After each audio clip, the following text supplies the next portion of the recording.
Hello everybody, welcome to divinely guided 7777। कैसे हैं आप सब लोग।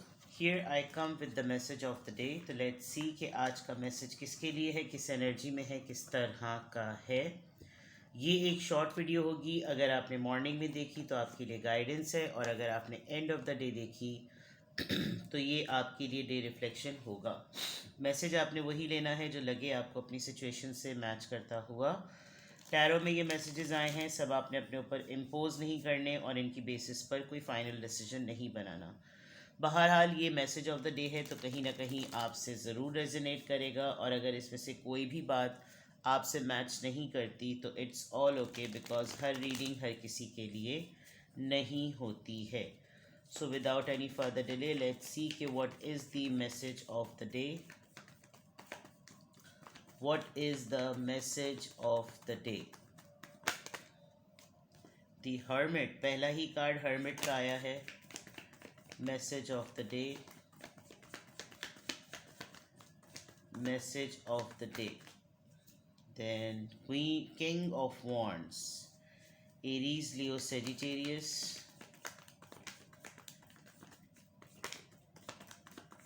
Message of the day.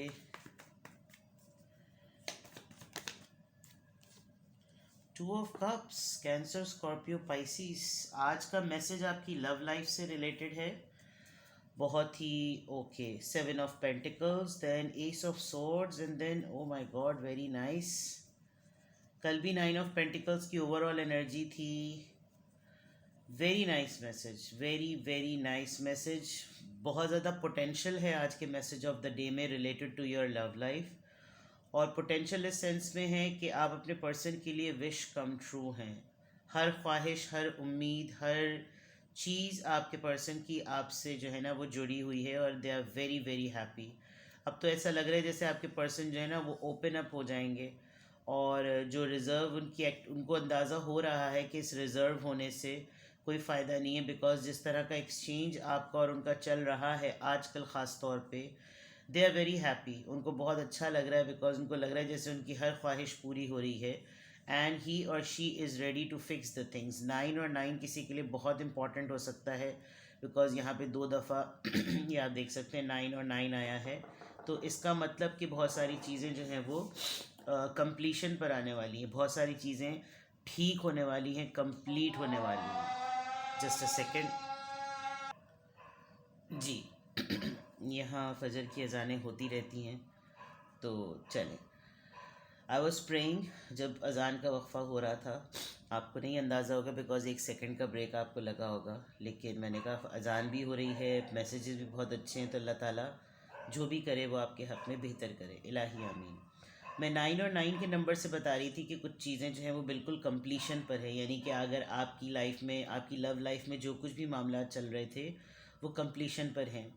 एक चीज़ बस इसमें ज़रूर है कि आपके पर्सन रेडी हैं इसको फिक्स करने के लिए। आप दोनों में से कोई एक तैयार है दोबारा इसके ऊपर एफर्ट करने के लिए, क्योंकि वो पर्सन अपने इमोशंस पर कंट्रोल नहीं कर पा रहा। ओवरफ्लोइंग इमोशंस हो रहे हैं, बहुत ज़्यादा याद आ रही है, बहुत ज़्यादा मोहब्बत का एहसास हो रहा है, क्योंकि आप दोनों में से कोई एक जो है वो अब इस बात पर, इस बिलीफ पर वर्क कर रहा है कि इट्स ओके अगर मुझे अकेला रहना है, इट्स फाइन मुझे अकेला रहना है, मेरे पास तमाम लग्जरीज़ हैं अपनी ज़िंदगी गुजारने के लिए, जो बेसिक ज़रूरियात चाहिए होती हैं, नेसेसिटीज़, वो सब मेरे पास हैं, बल्कि उससे ज़्यादा ही है। और हर तरह की वो चीज़ जो कि मुझे लग्जीरियस लाइफ भी दे सकती है वो भी है, और इस चीज़ की क्लैरिटी बहुत तगड़े तरीके से आई है। मतलब ये एक डिसीजन की तरफ तो है, लेकिन ये क्लियर है बात कि हमें किस तरह से रहना है। ये आप लोगों की लव लाइफ का पास्ट भी हो सकता है, क्योंकि अभी यहाँ पर अगर मैं यहाँ पर देखूँ तो ये बिल्कुल क्लियर नज़र आ रहा है कि जैसे एक पेशेंस था आप दोनों के दरमियान, किसी सिचुएशन में आप दोनों के दरमियान एक वक्फ़ा था, और अब बहुत क्लोज़ है कि आपको इसका रिवॉर्ड मिलेगा, और आप को पता था कि इस सिचुएशन में इतना टाइम लग जाएगा। फॉर एग्ज़ाम्पल, अगर ये एक्स पर्सन है आपका, तो एक्स पर्सन का वापस आना कोई ओवरनाइट नहीं होता, सालों लग जाते हैं। आप अगर टाइम को रिकॉल करें तो 7-8 साल लग जाते हैं। आप उस दौरान ऑन एंड ऑफ हल्की फुल्की बातचीत एक दूसरे से करते रहते हैं, कभी कांटेक्ट कर लेते हैं, कभी नहीं कांटेक्ट करते, लेकिन एक मेजर रियलाइजेशन जो होती है कि मेरे वजूद की कमी का एहसास कब होगा और ये कब वापस मेरी तरफ पलटे, वो एक रिवॉर्डिंग मोमेंट होता है। तो ऐसा लग रहा है कि हो सकता है बहुत सारे लोगों के लिए ये 7 साल का अरसा हो, बिकॉज 7 नंबर है और 7 पेंटिकल्स हैं। तो आप लोगों के लिए आज का ओवरऑल एनर्जी में, overall message of the day में आपका एक रिवॉर्डिंग टाइम है। यानी सब्र का फल जिसको कहना चाहिए ना, उसमें कीड़े नहीं पड़े, सब्र के फल मीठा ही रहा। तो वो मीठा इस वजह से है बिकॉज उसमें पेशेंस है, उसमें क्लैरिटी है, उसमें इंडिपेंडेंस है, उसमें ओवरफ्लोइंग इमोशंस हैं, उसमें एफ़र्ट करने की जो है वो ज़रूरत है, और उसमें ख्वाहिशात की तकमील है। तो ये तमाम चीज़ें बहुत पॉजिटिव हैं अगर देखा जाए तो। आपकी ओवरऑल एनर्जी 7 ऑफ पेंटिकल्स की है, यानी कि रिवॉर्डिंग टाइम। अब अगर मैं यहाँ देखूँ, यहाँ तो इतने सिंपल स्ट्रेट आंसर्स हैं मैसेज ऑफ द डे में। आपके पर्सन को शिद्दत से, जिस पर्सन से भी आप डील कर रहे हैं, खातून हो या मर्द, उनकी जो मैस्कुलिन साइड है या वो जो मेल खुद ही हैं, वो अब इस फ्लर्ट मोड को हटा चुके हैं। उनको बहुत शिद्दत से इस बात का अंदाज़ा हो गया है कि आप उनके लिए क्या वर्थ रखते हैं। वो अब आपसे फ्लर्टिंग मोमेंट पर नहीं रहना चाहते, फ्लर्टिंग मोड पे नहीं रहना चाहते। जिस तरह की फीलिंग्स वो आपके लिए रख रहे हैं, उनको बेहतरीन तरीके से इस बात का रियलाइज़ हो गया है कि you people are meant to be for each other. आप दोनों एक दूसरे के लिए ही हैं। अब इसमें आगे क्या मामलात होते हैं, यानी आज आप नोटिस करेंगे कि आज आपका पर्सन जो है वो आपसे लिटरली, बहुत सारे लोगों के लिए ऐसा होता है कि हो सकता है अगर आज आप लोग का डेट मोमेंट बने तो आज आप लोगों की डेट बहुत पोटेंशियल के साथ होगी, बहुत ज़्यादा उसमें पोटेंशियल होगी, बहुत ज़्यादा उसमें पॉसिबिलिटीज़ होंगी कि आपके पर्सन आज लिटरली अपने दिल की बात फ्लर्ट के कॉन्टेक्स्ट से हट के आपके साथ करें। क्योंकि कुछ दिनों से आपके पर्सन के ऊपर एक अवेकनिंग का फेस चल रहा है, और वो बहुत शिद्दत से, या तो आपने अपनी लाइफ में, आपकी लाइफ में अगर 2 से 3 चॉइसेस हैं, तो आप सेंस कर सकते हैं कि you are going to meet the right person, और वो आपका लिटरली सोलमेट होगा। और आपके लिए चॉइस बनाना आसान है बिकॉज आपने बहुत ज़्यादा डीप इंट्रोस्पेक्ट किया है अपने डिसीजन को और अपनी फीलिंग्स को, और यही आपको लग रहा है कि ये मेरा हाई टाइम और राइट टाइम है कि मैं अपने फ्रूट की तरफ जाऊँ, मैं अपने रिवॉर्ड की तरफ जाऊँ। तो with the hermit card Virgo, with the king of wands Aries Leo Sagittarius, and cancer Scorpio Pisces. तो आज के मैसेज ऑफ द डे में बहुत क्लियर है, अगर ये आपके पर्सन की भी एनर्जी है और वहाँ से भी मैसेज ऑफ द डे आ रहा है, वहाँ से भी आप रिसीव कर रहे हैं, तो आपके पर्सन मेजर रियलाइज़ कर रहे हैं कि now we are made for each other और अब कुछ करना चाहिए। The person is very handsome, the person is very beautiful, बहुत ही गुड लुकिंग है, यानी कोई भी इनको देखे तो शायद लट्टू और फ्लैट हो जाए। बहुत ही ब्रॉड शोल्डर्स, बहुत ही अच्छी पर्सनैलिटी, ख़ातून है तो बहुत ही पावरफुल पर्सनैलिटी, नूरे नज़र, जाने महफिल वाली बात, और बहुत ही ज़्यादा अट्रैक्टिव।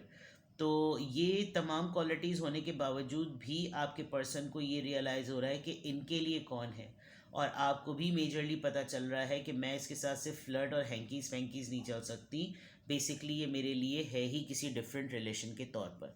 तो आज के मैसेज ऑफ द डे में सिर्फ और सिर्फ आपके अपने लव रिलेशनशिप से रिलेटेड कुछ अवेकनिंग मोमेंट्स हैं। आज आपकी लव लाइफ जो है वो ज़रा एक्टिव रहेगी, और उस एक्टिव लव लाइफ के मोड में देर आर बिग चांसेस कि आप लोग कोई बड़ी कमिटमेंट करें, आप लोग एक दूसरे को किसी प्रॉमिसिंग जेस्चर की तरफ लेके चले जाएं, कोई मेजर डिसीजन आप दोनों अपने रिलेशनशिप के लिए लें, बिकॉज जो चीज़ आप आज रियलाइज़ कर रहे हैं दोनों, उसमें आपके पर्सन का रोल, किंग ऑफ वॉन्ड्स का रोल बहुत बहुत बहुत ज़्यादा इम्पॉर्टेंट है।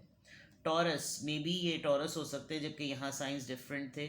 क्रिएट अ स्ट्रक्चर, मैंने कहा था ना कि फ्लर्ट जोन से बाहर आ रहे हैं, तो यहाँ ऐसे ही लग रहा है कि क्रिएट करेंगे स्ट्रक्चर को।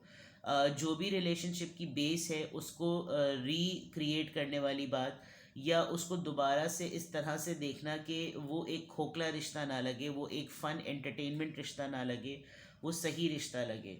तो ये 2 हफ्ते से या तो ये प्रोसेस चल रहा है कि 2 हफ्ते से आप लोग साथ हैं, आपके पास चॉइसेस हैं, आपके पास भी, आपके पर्सन के पास भी, या फिर ये 2 महीने हो गए हैं, और अब एक ऐसा टाइम आ गया है, यहाँ पे भी 2 है और यहाँ पे भी 2 है, एक ऐसा मोमेंट आ गया है जहाँ पर अब जो है ना चीज़ों को फाइनल करने की बारी आ गई है, और यहाँ प्रॉमिसिंग जेस्चर लग रहा है। तो देखते रहिए आज आपके पर्सन किस तरीके से इवॉल्व होते हैं, किस चेंज के साथ वो आपसे बात करते हैं। या तो आप खुद करेंगे। आप अपनी लव लाइफ को लेकर अगर बहुत ज़्यादा वरीड हैं तो आपको परेशान होने की ज़रूरत नहीं है, because things are going in your favour, ठीक है ना। यहाँ से देख लेते हैं जनाब, यहाँ से देखते हैं कि किस एंजल नंबर से क्या अफर्मेशन आ रही है, किस एंजल नंबर से क्या अफर्मेशन आ रही है।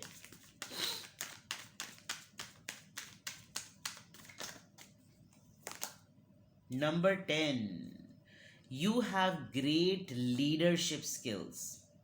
Your mind is sharp and allows you to dream up ingenious ideas and organize all the details, then direct others how to carry things out. शायद आप अपनी रेगुलर लाइफ में किसी डेजिग्नेशन पर हैं और आपकी जो लीडरशिप स्किल्स हैं वो आउटस्टैंडिंग हैं। आपका जहन बहुत शार्प वे में काम करता है, क्योंकि वो इतना एक्टिव होता है हर वक्त कि वो अलाउ करता है कि आपको नए नए आइडियाज़ आएँ। और आप ना हर वक्त उन्हीं चीज़ों के बारे में सोचते हैं या ख्वाब देखते हैं जो इंस्पिरेशनल होते हैं, क्योंकि आप एक लीडर की तरह बिहेव करते हैं। तो लीडर जो है उसका सोचने का अंदाज़, उसके महसूस करने का अंदाज़ और उसका जो अमल होता है वो विजनरी होता है कि मैं आज अगर एक चीज़ को बो रहा हूँ, किसी चीज़ का बीज बो रहा हूँ, तो ये किस तरीके से 5 साल बाद पनपेगा। कल भी मैंने गाइडलाइन दी थी कि आप एक लीडर की तरह सोचें, एक विजनरी की तरह सोचें, रोज़मर्रा की ज़िंदगी के तौर पे ना सोचें। और आज आपके लिए ये एडवाइस आ गई है, आज आपके लिए अफर्मेशन आ गई है, आज उसने आपकी यूनिवर्स ने आपकी इन्नेट पोटेंशियल को आइडेंटिफाई कर लिया है। आपको सिर्फ ये करना है कि जो आपको ख्वाब आते हैं, जो आपको इंजीनियस आइडियाज़ आते हैं, उनको आप ऑर्गेनाइज़ करें। उनकी हर छोटी छोटी सी डिटेल लें कि मैं कहाँ कहाँ पर अच्छी तरीके से परफॉर्म कर सकता हूँ, किस आइडिया को पिक करके मैं एक थीम क्रिएट करूँ और उस थीम की बेसिस पर मैं बहुत सारी चीज़ें जो है ना वो ऑर्गेनाइज़ करूँ। और फिर आप उसमें से दूसरों को भी अपने साथ जो है ना लें, ताकि वो आपकी उस सक्सेस का जो है वो पार्ट बन जाए। और आप क्रेडिट तो, लीडर तो क्रेडिट कभी भी खुद लेता ही नहीं है, वो तो वी पे बिलीव करता है। तो this is all about the way कि आप अपनी इंटेलिजेंस को कैसे यूज़ कर सकते हैं। तो आज के अफर्मेशन में अल्हम्दुलिल्लाह, I am happy, I am confident, I am strong and I am ingenious. ठीक है, तो अपना बेहद ख्याल रखिए। Bye bye.